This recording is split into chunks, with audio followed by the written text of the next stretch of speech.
much more.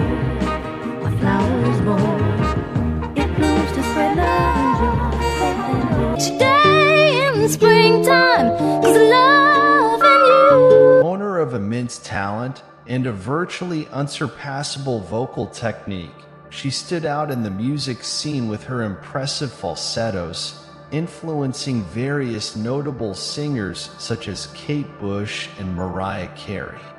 Her life was brief, releasing only 5 albums, but today we remember one of the most beautiful voices in music. Born on November 8, 1947, she would have turned 76 today if she were still with us. However, her life was cut short, not surpassing the age of 30. The youngest daughter of Thelma and Daniel, she showed exceptional vocal talent from an early age, shaped by opera lessons and guidance from a teacher who encouraged a more robust style.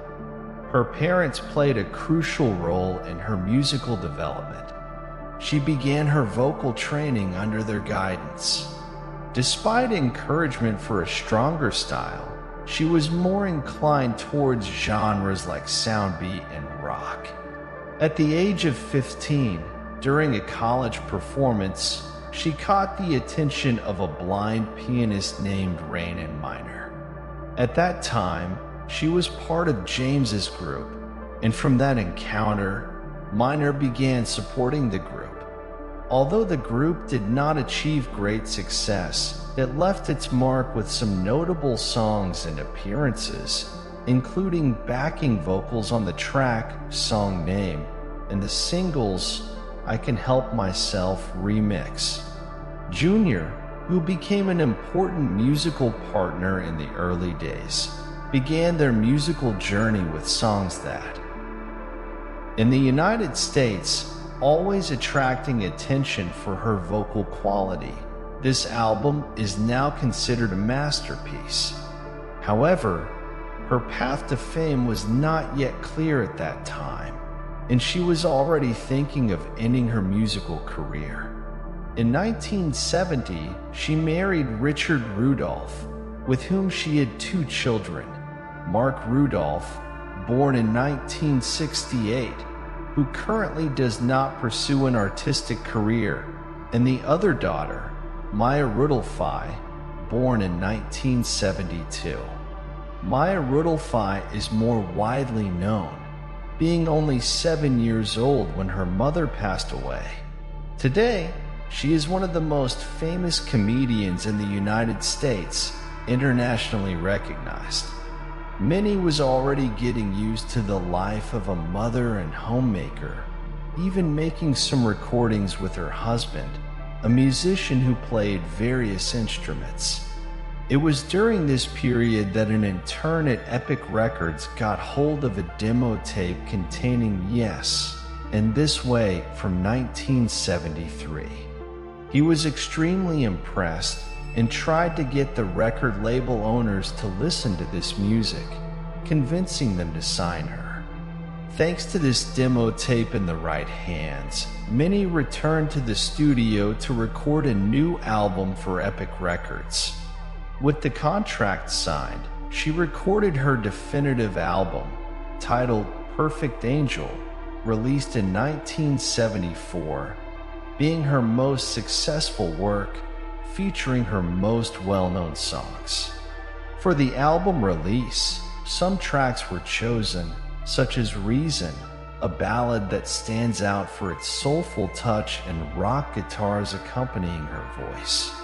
The second single, composed by Stevie Wonder, also the producer of the album along with Minnie's husband, Richard Rudolph, solidified the success of the album. The record label was ready for the recording of the next album, but Minnie wanted to release a 4th single. The label refused, and it was at that moment that she decided not to record the next album unless they released this 4th single. The label accepted, and in 1974, Loving You was released. The song became her biggest success, considered the singer's signature. It reached the top of the Billboard charts in the second place in the UK. This was one of the most played songs in Brazil at the time. Loving You was composed by Richard Rudolphi when Minnie was still pregnant.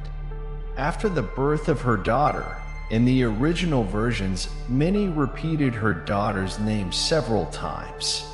A note in the compilation album revealed that the melody of the song, the melismas, and improvisations were actually Minnie distracting little Maya and putting her to sleep. A version that was cut by the radio to make the song shorter and more commercial. The third studio album, released in 1975, called Adventures, reached position 70. Although she was not seriously injured, it caused some scratches due to the claws. In 1976, news shook the family and fans. Minnie Riperton was diagnosed with breast cancer. She underwent a mastectomy, but the cancer had already spread to the lymphatic system.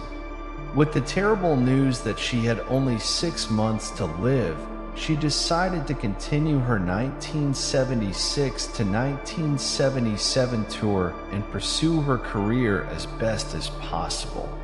The fourth album of 1977 stands out for the song E, another collaboration with Stevie Wonder.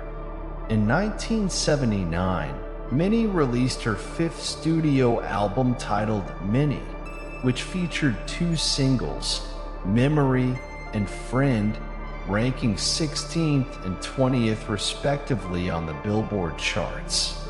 The album was recorded with considerable difficulty, with significant gaps between each session, as the cancer that afflicted Minnie had already progressed considerably, causing intense pain.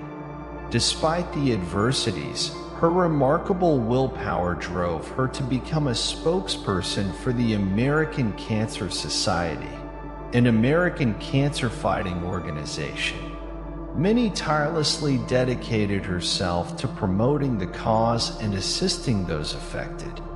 One of Minnie's last performances took place on the Mike Douglas Show in 1979, where advanced cancer affected her right arm, which remained immobile throughout the performance.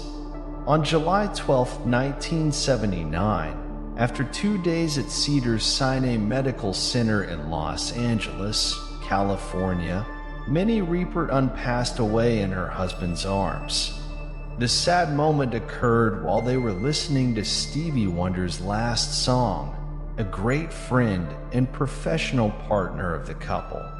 It is worth noting that, in this difficult moment, her husband called on various renowned artists, including Roberta Flack, George Benson, and Michael Jackson, to contribute with vocals and special appearances. With all these heavyweight artists, in 1980, the sixth album was released under the title Love Lives Forever, featuring notable tracks. The last album was released in 2001. We thank everyone for their support.